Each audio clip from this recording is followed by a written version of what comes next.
Okay, so next robot I'm going to show you is called Amica by Engineered Arts, and this is 1 year later, so last year in 2021. So let's watch this and we'll get your perspective.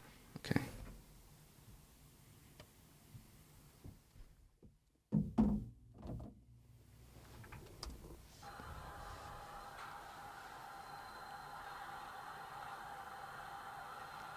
So no skin on this one.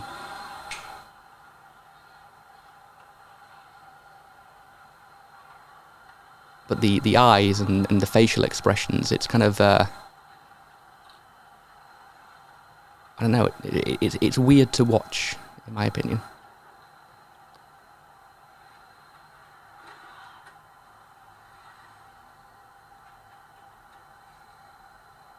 The blinking really does it for me, because it's obviously it's coded this way, but it's blinking like a human would. Okay, that's Amica by Engineered Arts last year. What do you think when you see this, Adrian? I mean, I'm trying to figure out what's the main reason why they're. I mean, obviously, their idea is that they want to replace, create a robot which looks like a human, right? But what's the best use of that? Because I don't know, a therapist, would that be potentially the best way? Because, right? I mean, why would you? If we look at robots as tools, what would we use that robot for? I don't know. Any retail, perhaps, serving you your Starbucks, being at the airport, anything that can't that be replaced with a robot that doesn't look like that? Yes, which is cheaper and potentially easier to use, and you know where I'm coming from, right? Yeah. What about even if there isn't a reason for it? Maybe it's just because. I mean, it's innovation. People are always going to make things faster, better, smarter, smaller. Yeah. But there has to be kind of potentially a reason for a certain technology, right? I mean, I don't know, if it's a therapist, for example, right? Yeah. That could be your way, but isn't there a better solution, let's say VR? Maybe. Instead of investing loads of money into that, because Boston Dynamics, right? They actually have uses of it. You can potentially, their use cases are, building a robot which can transport things and, get into places which humans, it might be dangerous for humans to go and stuff like that. Yeah. But with this, I mean, I do appreciate that they're spending a lot of time on trying to develop this, but I'm just trying to find the best use cases for this, which can't be replaced with better, quicker, simpler, and cheaper solutions, right? Sure, I get what you're saying. What do you think, Mana, when you see this video?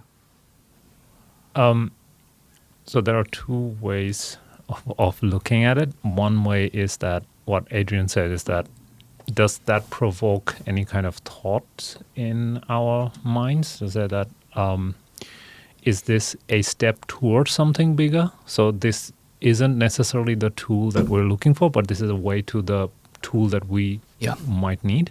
Sure. Or is this the tool? And if this is the tool, then how do I make people's lives better with this tool? Yeah.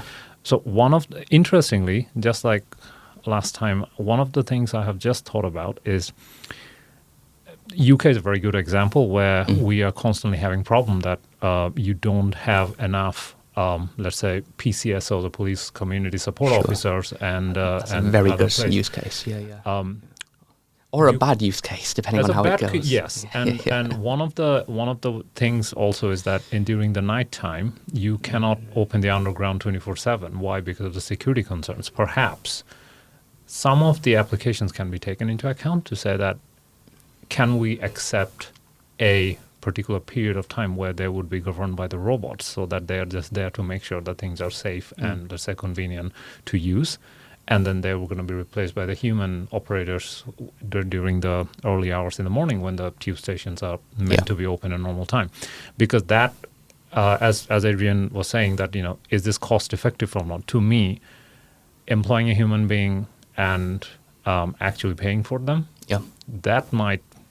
that might give a better perspective and say that is this an acceptable way of operating and still making sure that we generate revenue during that time where we could have opened that. What about facial expressions. Do you think robots need that? Or do you think it's a bit? Do you think it's a cool innovation, or do you think it's just creepy? I think it's just a nice to have. Yeah. I mean, it's not essential, is it? But if I could choose between having them and not having them, I'd have them, because it makes me feel a little bit more relaxed in a way. But I don't know, the blinking with the skin would have been cool. The blinking with like that pure white robot face is just kind of terrifying. But we'll see.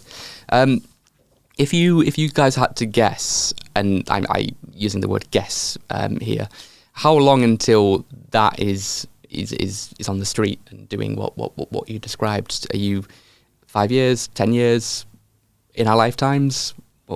If you had to guess, Adrian, what would you say? I mean, aren't they already on the street in Japan? So let's say like in a mass level where it's as common as an iPhone, perhaps, to see one. This is a pure guess. Yeah. 8+ years, maybe. Okay. What do you think? I was thinking around 15 to 20. Okay. I've got no idea, but like, who knows? I mean, a decade ago, did we really think we'd have what we have today? No. So, and going back to the law of accelerated returns, it's exponential growth. It doesn't go 1, 2, 3, 4. It goes 1, 2, 4, 8, 16, and by the time you get to 30, you're millions, billions soon. Okay, let's get your rating on this robot out of 10, please.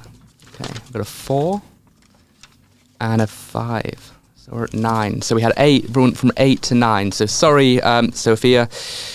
Amica has taken the lead. Hey, thanks for watching this YouTube video.